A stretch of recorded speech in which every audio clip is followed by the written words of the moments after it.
Beneath Venice's shimmering canals and grand palaces, a secret older and darker than the city itself lurks in the mud. Vampire tombs.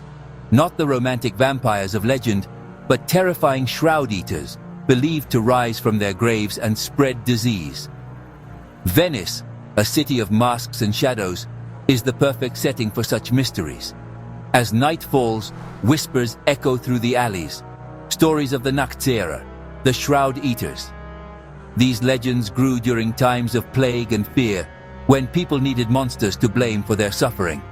The city's history is layered, its beauty hiding centuries of blood, secrets, and superstition. Our mission: to search the forgotten corners of the Venetian lagoon for clues that these ancient fears were rooted in reality.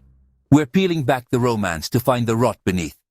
Could there be graves beneath Venice's stunning architecture that hold a terrifying secret?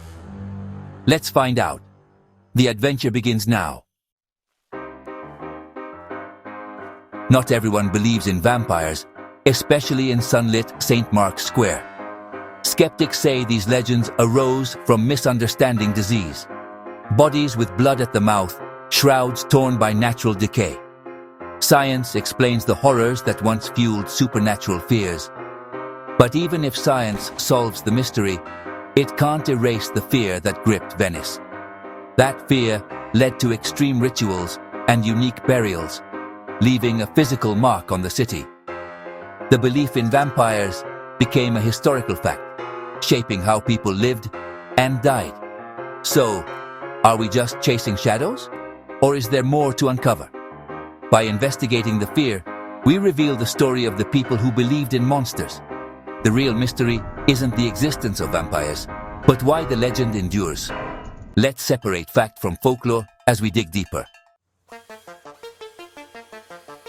To find Venice's vampires, we journey back to the Black Death when plague ravaged the city.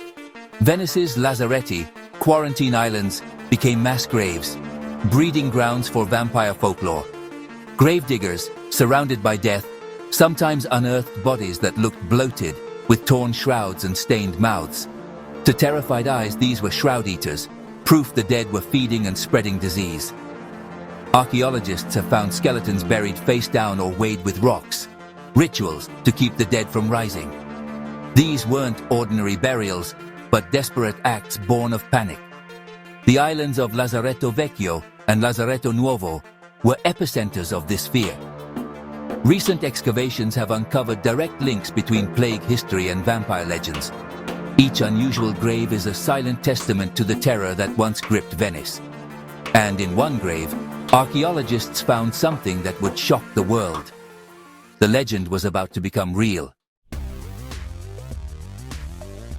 In 2006, archaeologists on Lazaretto Nuovo made a chilling discovery: a woman's skull with a brick jammed in her mouth. This was no accident. It was a ritual to stop a suspected vampire from feeding. According to folklore, shroud eaters chewed through their burial shrouds to rise again. The brick was meant to silence the monster forever. The skeleton belonged to an ordinary woman, a plague victim. But fear turned her into a supernatural threat.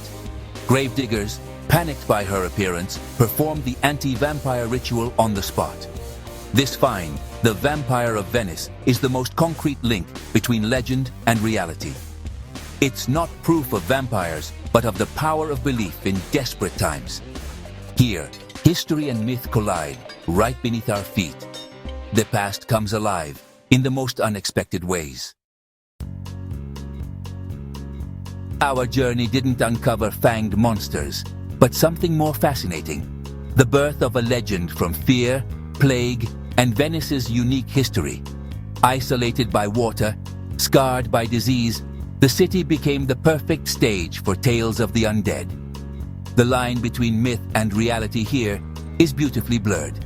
The brick in the skull isn't evidence of vampires, but of the belief in them, a force that shaped Venice's identity. Venice preserves its fears as much as its art, inviting us to question what's real and what's imagined. The true treasure is understanding why these legends endure. The city's mysteries are endless, its stories waiting to be uncovered. What do you think? Are there other explanations for the brick in the skull? The adventure continues.